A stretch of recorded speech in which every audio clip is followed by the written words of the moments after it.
Before I get into it, you can get 10% off games or get 50% off your first in-app purchase from any free games that you download. Just use promo code VRReviews at checkout to save yourself some money. And if you're after a Quest 3 or Quest 3S, you can get $30 in free Quest cash when you use my affiliate links to purchase one. Details in the description. Alright, today we're diving into Titan Isles. It's a big explodey VR action game that officially drops on Meta Quest and Steam September 25th. But thanks to early access, I've got my hands on it a little early. Now, this isn't a review, I'm legally required to say that, but I am going to show you some gameplay and talk through what the heck is going on while I pretend to know what I'm doing. So what is Titan Isles?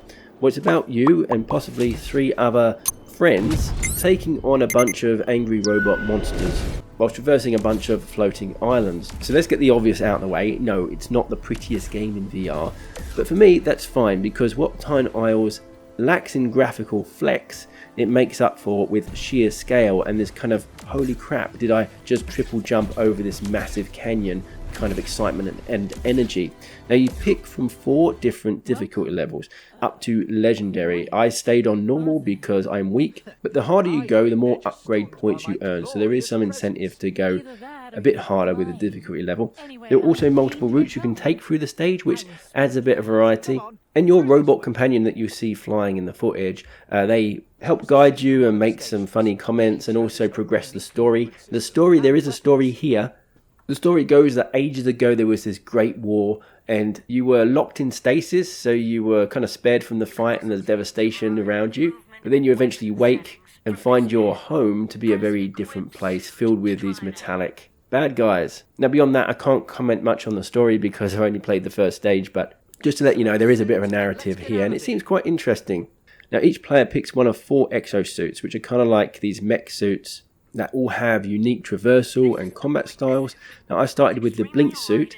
It's fast, it can double jump, wall run, and has these homing missile attack, which sounds great, but I found the missile attack to be completely crap. So I swapped to the hunter suit, which trades speed for a grappling hook and a bow, which in my opinion was a huge upgrade. It was just infinitely better. Now in terms of the world, I only played the first stage, so I can't comment on the plural isles just yet. I just saw 1 isle, but it was actually really cool. It's this kind of big open floating island thing with tons of verticality, running and jumping between ledges, making these impossible leaps with enemies chasing me. It felt pretty epic, it's pretty adrenaline pumping, and the controls were pretty good, apart from sometimes it feels like you're skating on ice when you land, and so it can cause you to kind of go over the edge of a ledge, but it's not a deal breaker by any means. So the platform is fun. Getting from one place to another is a huge part of what makes this game satisfying in my opinion, and if you're into these VR traversal kind of games, you'll definitely have some wow moments here. But if you do suffer from motion sickness, you are probably going to feel it as well. So it is an intense game, just to let you know that right from the start. Now combat in Titan Isles is a mix of murdering robot hordes and kind of being obliterated by giant mechanical bosses. You got your standard little baddies, you got some sentry guns, which fighting static sentry guns was a little boring to be honest, but the mobile enemies do ramp up the challenge and the excitement. And one cool aspect to the combat is you can shoot off parts of the enemies to hamper them before you ultimately destroy them, rewarding you for your precision shooting. But by far the most fun enemy encounters were the boss encounters, or the one boss encounter that I had. Now these boss fights are multi-phase, very cinematic, and surprisingly tough. At least the one boss fight I had. I can't comment on any of the others, like I said, because I actually didn't get past this boss. Now I reached the first Titan boss twice.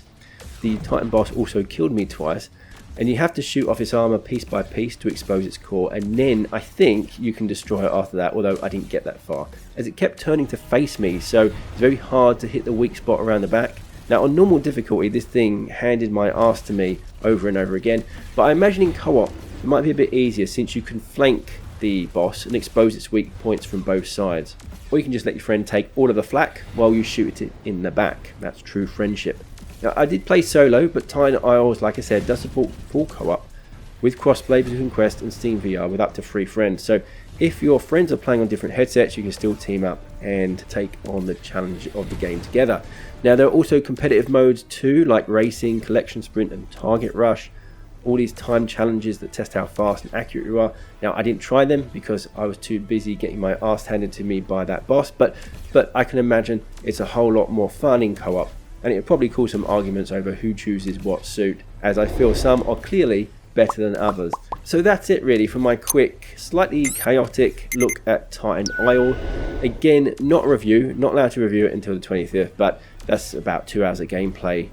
Those are my impressions, and I can say I had fun. I definitely was frustrated a few times, I missed a few jumps and died horribly, but I had fun. The traversal was great, the suit feels different enough to make each one worth experimenting with. The stages are big, open, there's some solid variety there. Some enemies are a little dull, like the sentries, but boss fights definitely make up for it and bring a lot of drama. So yeah, my first impression of Titan Isles is pretty good. We have to wait until the 25th though to get the full story. But that's it from me. Thank you for watching as always. Let me know what you think of this game in the comment section below, and I'll catch you in the next video. Bye for now.